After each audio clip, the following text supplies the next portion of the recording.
Welcome to the Private School Leader Podcast, where private school leaders learn how to thrive and not just survive as they serve and lead their schools. I strongly believe that it is possible to have a long and happy and fulfilling career as a private school leader. And my passion is to help you figure out exactly how to do just that right here on the Private School Leader Podcast. And I'm your host, Mark Minkus. So I want to start today's episode by asking you if you've ever done this. Has this ever happened to you? You receive an email from an upset parent or an upset teacher or an upset board member, and that email makes you angry. It makes you upset. It makes you emotional. So far, I think most of you are probably nodding your head, yes, this has happened to me. But I want to ask if next you immediately respond to that email. Has it ever happened where you have an upsetting email and then you immediately respond to the email, you hit send, and then almost immediately you wish you hadn't hit send? I know that's happened to me a bunch of times. And, I wish that I could put the toothpaste back in the tube and somehow reach out into cyberspace and grab that email and pull it back. But we can't. And so we know as private school leaders that one poorly timed emotional email can damage trust. It can break down a relationship. It can make the situation way worse. It can create unnecessary drama. There's all kinds of things that happen when we send an email when we're upset, when we're emotional, when we're angry. And so on today's episode of the Private School Leader Podcast, we are going to talk about the email that you should never send. So I have a quick question for you. Is it just me, or are the parents at our schools getting more demanding and more intense more often? Dealing with parents is part of the job as we lead our private schools, but it can quickly lead to stress and anxiety and feeling overwhelmed. And that's why I created Parent Academy. Now you have a step-by-step framework that will help you go from feeling stressed and anxious to feeling confident and calm when working with the parents at your school. Because over the last 33 years, I've built successful relationships with thousands of parents, and I've taken all of that knowledge and packaged it into an online course for you, where in the first 4 modules, I teach you all of those strategies. And then after that, I'm going to teach your teachers those strategies as well, because Parent Academy contains 2 45-minute PD webinars, plug-and-play PDs, with a printable notebook, guided notes, discussion questions. There's dozens of schools all over America that have used Parent Academy in the past year for in-service, PD days, etc. But honestly, I think the focus is those first 4 modules to help you be less stressed, more calm, because parents take up a lot of headspace. And so go to theprivateschoolleader.com/Parent Academy to learn more. And I really believe that this can be a game changer for you and for your teachers. And speaking of teachers, at this time of year, I know that sometimes we have difficult teachers in our school that we have to deal with. And sometimes we need some courage and some confidence to deal with those teachers. But I think what you really need is a plan. And so I want to give you a free gift called the 7 Strategies to Effectively Deal with Difficult Teachers. This guide is a step-by-step plan that you can use to help one of your difficult teachers improve their performance, improve their attitude. And so go to theprivateschoolleader.com/difficult to grab the free guide called 7 Strategies to Effectively Deal with Difficult Teachers. That's at theprivateschoolleader.com/difficult, and that's free for you. And I just want to give that to you as a free gift to say thanks for listening to the podcast every week. So we're talking about the email that you should never send. And I want to start by talking about when you're most likely to send that email that you should never send. And it's when you're frustrated or angry. For me, it's when I feel misunderstood and I feel like I need to get on there and start clicking away on the keys, the keyboard, and explain myself. Sometimes, when I feel like I need to, quote unquote, set the record straight, that I want to, hurry up and write that email. Sometimes we're more likely to send that email when it's late at night or really early in the morning. And, it's usually right after we get an email that is causes that emotion to rise up in us, that anger, that frustration. And we're not at our best. Most of us are not at our best at either early in the morning or especially late at night. And, some other times when we're more likely to send that email that we should never send is, when we're trying to respond quickly. We just want this thing to be over with. But I want to just give you this quote, and it is, if you feel urgency and emotion, don't hit send. If you feel urgency and emotion, don't hit send. And so, I want to talk about for a second why email can be amazing and convenient and awesome, but also email can be a really, really dangerous tool. If you have a tool but you're using it on the wrong job, then it's going to be a real problem. And so if we use email in the wrong way, it can be a real problem. And so, and this is true with text messages, but I'm talking about email right now, your tone is easily misinterpreted when you send that email that you should never send. There's no immediate feedback. In other words, when you're having think about it, compare what you write in that email. And for that matter, compare what's being written in that email to you that caused you to have that emotional reaction of anger or frustration. And compare that to if you were talking to that person face to face. There's no immediate feedback or clarification, meaning that you can't read their body language, you can't read their facial expression, tone, volume, pace, all of the cues. I read once that communication is 7% the words that someone says and 93% everything else that I just mentioned. Well, that means that in an email, it's just the words that we send. And so we're losing so much with effective communication when we send an email. And so another problem, a reason that the email can be so dangerous is that instead of a private conversation on the phone or in your office, this email now can be forwarded or screenshotted or shared in the parent group text or in the among a couple of faculty members who are unhappy with something. And it's permanent. This thing exists forever. And I think that when we send that email that we should never send, that it almost always escalates the situation instead of resolving the situation. And another way to look at it is I think that email is great for information, but email is not great for emotion. It's not great for tension. I think that it's really not great for problem solving or for resolving issues, especially complex issues. And so again, remember that quote, if you feel urgency and emotion, don't hit send. Okay. So then I want to talk about for a minute the types of emails that we should never send. So I'm guilty, and I want to pause for a second and say, this whole idea of hitting send when we shouldn't, sending that email that we should never send, I'm guilty of that. Very, very guilty in many different ways of that. And so there's nothing wrong with you. There's nothing wrong with me. It's just sometimes we just hit send, right? And so I'm trying to help you to zoom out and see this from a larger perspective and to think about all the implications of when we just hurry up and send that email back. So here's a couple of types of emails that we should never send.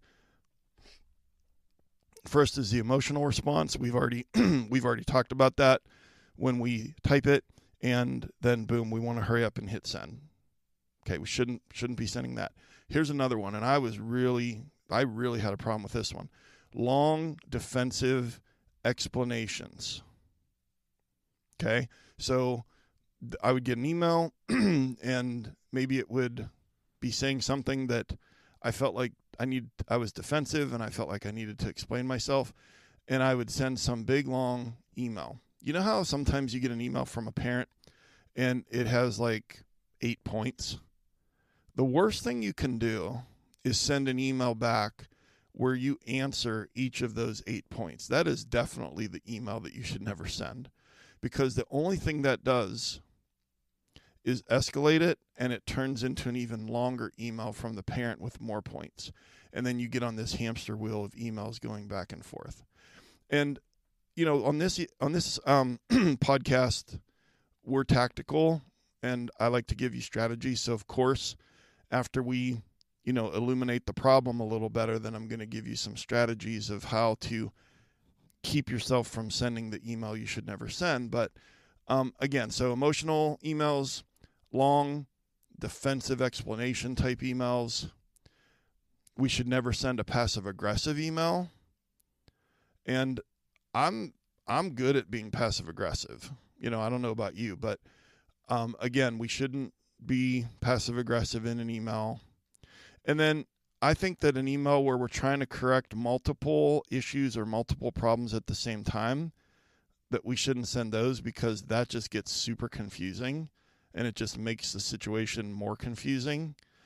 And then finally, on my list here of emails that we should never send is emails that are addressing a sensitive personnel issue or sensitive parent issue. Now, it's one thing if you're sending that to your board chair or because it's something that they need to know, but I just think that we need to be really, really careful when we're putting in writing in an email that's going to be a permanent record of something forever, and then that is sent externally.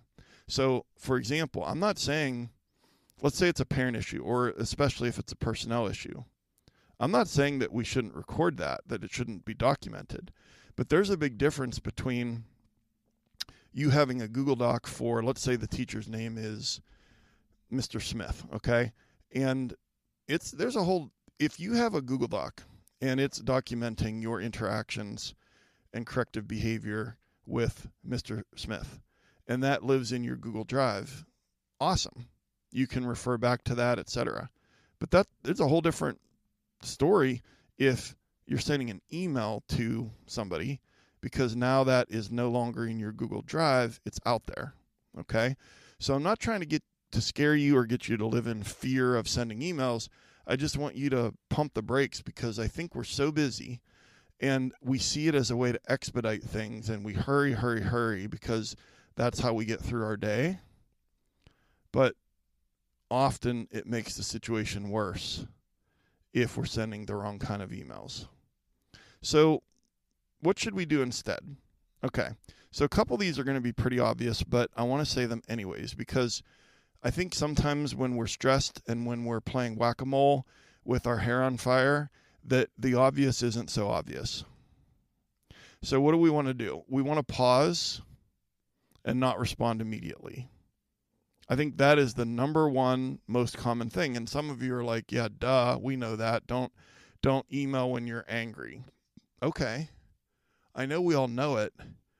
There's a lot of things that we know that we shouldn't do, and we do them anyways. I shouldn't eat that ice cream or that pizza late at night, or I shouldn't stay up and watch the next 2 episodes of that super interesting thing on Netflix because I have to get up early in the morning, but I do it anyways, right? So just because we know it logically doesn't mean that that's going to keep us from hitting send emotion when we feel emotional. So pause and don't respond immediately. A few of my coaching clients, I never really did this, but I've found that some of my coaching clients find this to be super helpful, is that they actually write the email that they want to send, but they don't send it. Now, if you're going to do that, it's super important that you do not put anything on the to line, because you could accidentally hit it and hit send and it goes. And then everything is in there. But sometimes it's very cathartic, and it actually helps you to be more clear on what your response should be or what your feelings really are if you actually write the email but don't send it. Just mark it as unread and then come back to it later after you've had some time to get some perspective or to calm down. What I really think, this next one, I really think that it is to pick up the phone and call that person. I think the longer the email, let's just say it's from a parent, the longer the email from a parent, the more likely I am to pick up the phone. If it's a short email, it's probably an email back. It's a short response. But these manifesto emails, where they're like, when this happened and that happened, and then the math teacher did this and blah, blah, blah. That is, earlier in my career, I used to respond to those. And I would, write these manifestos back to that person. That was a real problem. So, what do we do instead of sending that email? Pick up the phone and call the person or meet in person. Now, here's the caveat to that. Just like we're not going to, let's say you get an email at 9:15 a.m. Well, I just told you not to respond and send an email and write it and send it, 10 minutes later. Well, it is not a good idea to pick up the phone right then and call that parent or pull that teacher into your office, because you're still going to be upset. So the whole idea of pausing is still in play here, but the longer the email, the more likely it is that you should pick up the phone. And then another thing on my list of what should we do instead is to just keep communication simple and focused and brief. I am the king of over-explaining and over-apologizing, okay? And my emails were long. And my comms director and my head of school at my most recent school helped me tremendously with being more brief. But that was a real problem for me. So those are some of the things that we want to focus on when it comes to, well, how do we make this, how do we make better decisions on, what to do instead of, sending that email where we want to put the toothpaste back in the tube. Okay. So I want to give you a simple rule to follow. Before you send an email, ask yourself, would this be better as a conversation?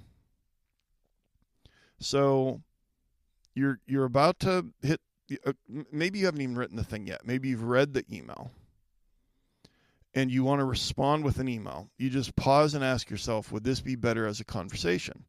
Maybe 50% of the time the answer is no, this is fine as an email. Maybe 80% of the time the answer is no, this is fine as an email. But that 20% where the answer is, yeah, this is a conversation, then I really feel like that's when you need to, when you're calm, is to have that conversation. And then another thing you can ask yourself is, am I trying to resolve this situation or am I reacting? There's a difference between resolving. So again, this email that you should never send is the one where you're you're reacting to this with emotion. Are we resolving it? Are we pausing? Are we responding? Or are we reacting? And then the last thing on this, kind of questions to ask yourself, would I be comfortable if this was shared publicly? Would I be comfortable if my email was shared publicly? And so I mentioned my boss at my most recent school. Two of the busiest streets near our school were Murray Avenue and Forbes Avenue. And when I first started working there, she said, don't ever send an email unless you'd be comfortable with it being posted on the billboard at the corner of Murray and Forbes. And that's always stuck with me. It's like, once it's out there, it can be shared. So I really tried to not send an email if I was uncomfortable with it being made public, because that's kind of out of my control. And so this whole idea of pausing and not sending Our emotion, our amygdala hijacks our brain, and we're not thinking clearly. That's the whole idea of the hijack. We're not in control of the plane anymore. The hijackers are. And so I want to give you a quick bonus tip, and then I'm going to just give you 2 more things to think about, and then we'll wrap it up, okay? A bonus tip is if you use Gmail, the undo feature is something that I think is huge. It's a game changer, and it has saved my butt on probably at least 5 different occasions. So Gmail is, if not the most used, it's one of the most used email service providers. And so in Gmail, if you go into settings and you scroll down, it's going to say undo, and then it's going to give you a choice of like 5 seconds, 10 seconds, 30 seconds. So I would strongly recommend that if you use Gmail to go in today to settings, scroll down, click on undo, and click on 30 seconds. Because what that means is that when you hit send, that then it'll appear a little thing down in the corner, the word undo will appear, and it'll be there for 30 seconds. And then you have 30 seconds to click on that undo button, and then it goes back to a draft. That email doesn't go. And I've had times where there's something about when you hit send that then all of a sudden you're like, oh no. And maybe I was going to send it to like the wrong parent, or I don't know, maybe if, especially in this case that we're talking about today, if you have a email that you should never send, that you actually hit send, then with Gmail, you actually would have the undo button for 30 seconds where you can put the toothpaste back in the tube. Now, the second most common email service provider is Outlook, and they have a thing called recall this message, but it is not as reliable because it only works with other people who are also using Outlook, and so it's really only works with internal messages, but that's better than nothing. So I'm not really familiar with that, but if that's what you use, you could look into the recall this message feature. But undo in Gmail, check it out in your settings. So just a couple more things real quick. We usually have a 24-hour rule in our school that you have 24 hours to get back to somebody. And I think as private school leaders, we have this bias towards action and problem solving and expediting things super quickly because that's what makes us good at our jobs. But that's also not great when it comes to an email that is upsetting. And so, you know how rare it is for us as private school leaders to actually wait 23 hours to respond to something, or 20 hours, or even 20 minutes. So I just want to remind you about that 24-hour rule, that it applies to you too. But the 24-hour rule, when should we break the 24-hour rule is what I want to talk about for a second. I think that if we, when not to wait 24 hours is if it's a safety issue, student safety, faculty safety, if it's a personnel issue that's really, really important. I think time-sensitive logistical information is okay to not wait 24 hours.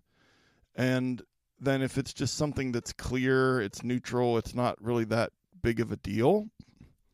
But I guess what I'm trying to encourage you to do is to just remind you that I think most quote-unquote bad emails are sent within the first 30 minutes of receiving the upsetting, frustrating email.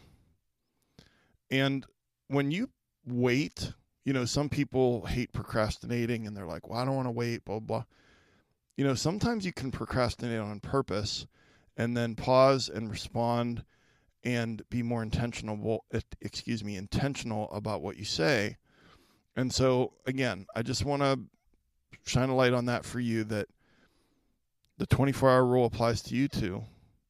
There are a couple times when you can or should break the 24-hour rule, but if it's emotional, delay it.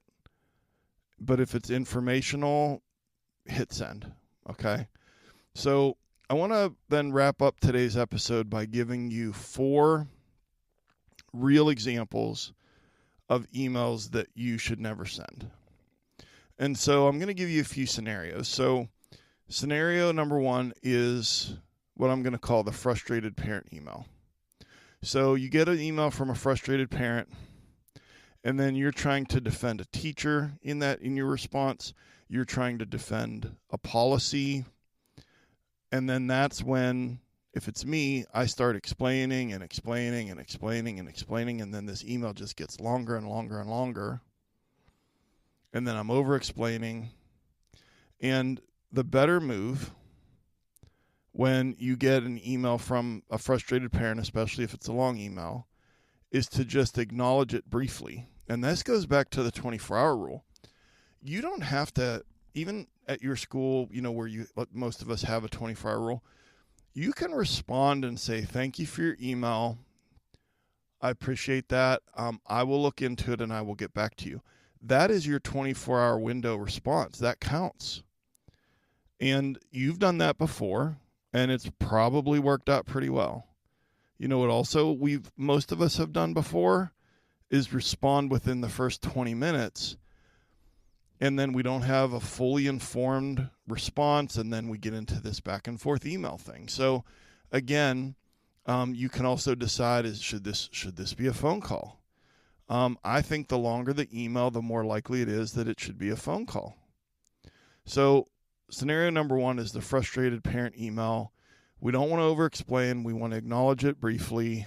And then the longer the email, we want to move it to a phone call or perhaps an in-person meeting. Scenario number two, another email that we should never send, in my opinion, is what I call the staff correction email. All right? So this is when, and I've done this many times, and I'm ashamed to say it, but I'm real on this podcast, and so I've done this before. This is the email when you send a quote-unquote reminder to the whole staff or the whole faculty. It's really important to get here on time. It's really important not to have students unsupervised. It's really important that you review the standards for professional attire, like the teacher dress code, and that we show professionalism, blah, blah, blah. All right. And that email that went to the whole staff is really aimed at one or two people on the staff. And so the staff correction email, I really believe, is an email that we should never send. Your whole team knows who this is for. And it annoys them and frustrates them because they feel like that you're sending this email because you're not going to go talk to that person, and it impacts morale. So I think a better move, and you know where I'm going with this, you don't correct individuals publicly. You don't ever call someone out publicly, but you just go to that specific person directly. Don't send that big corrective email because you know what? It's not even going to get the intended desired response anyways. Because that person, think about it. You and I have both done this.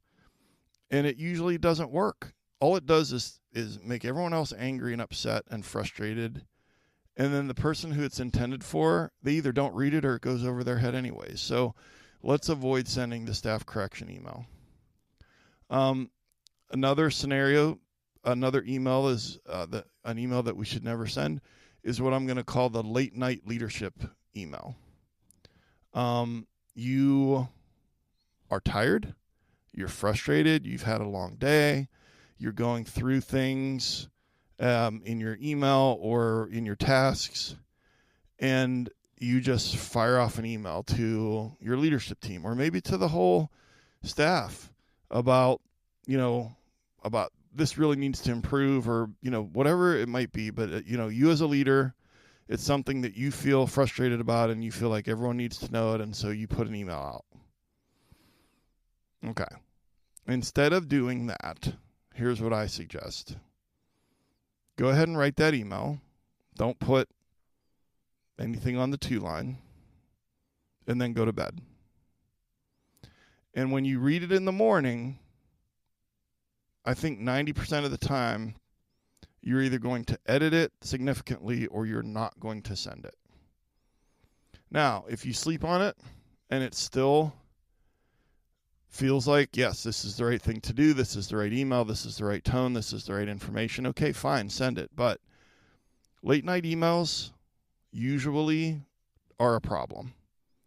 So what to do with the late night email? Go ahead and write it, sleep on it, look at it again in the morning, and then decide. And then finally, the fourth email that I think we should never send is what I'm going to call the let me clarify myself email. So you put something out there, it was a decision, let's say, and then you're hearing the chatter through the back channels, the gossip, whatever, and people are misunderstanding your intention, or they're misunderstanding the decision or whatever. And so you feel like you need to explain yourself. You feel like you need to defend yourself.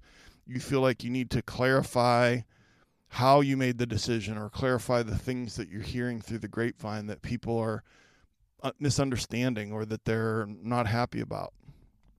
Okay, I understand the feeling because I've been there too. But what makes it more confusing and makes it a little worse is when we do the follow-up email with a long explanation in it. Okay, they know the reason for your teachers know the reason for the follow-up email is because of the gossip that they've been hearing.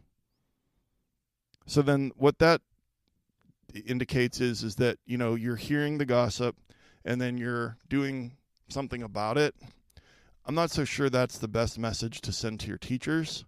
So, and then you try and fix it with this long explanation, and I just think that creates more confusion, honestly. That's been the case for me. And so I think a better move is to keep it short, or just put it on the agenda for the faculty meeting and bring it up and see if there are any questions, and then you could clarify some things yourself in that meeting.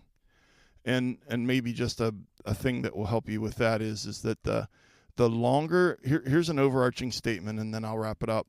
The overarching statement is that in general, the longer the email, the more likely it is that you shouldn't send it. And the more emotional that you feel, the more likely it is that you shouldn't send it. So the big takeaways from our episode today, I talked about when you're most likely to send the wrong email, or send that email that you should never send, why email can be dangerous. I gave you some types of emails that you should never send and what to do instead. And then I gave you some real examples of how to, rethink it and not send that email that you should never send. And so your call to action for today's episode is this week. Just take 10 minutes and think back on an email that you should not have sent. We can all think back on one of those. And then think about, well, what could I have done differently? What should I have done differently? Because reflecting back and reviewing something will very likely lead to you not making that same mistake again. And then just a quick reminder that Parent Academy is something that I think can really help you with the frustration that you're feeling with the parents at your school. And so go to theprivateschoolleader.com/parentacademy to learn more. And then another quick reminder is a free gift for you is the 7 strategies to effectively deal with difficult teachers. And that's at theprivateschoolleader.com/difficult, a free PDF for you. And if you get any value from this podcast, I'd really appreciate it if you would just send the link to the podcast to another leader that you know, or a rising leader at your school. And I appreciate you. I am so grateful for you taking some time out of your busy schedule to join me here today. And I'll see you next time right here on the Private School Leader Podcast. And until then, always remember to serve first, lead second, and make a difference.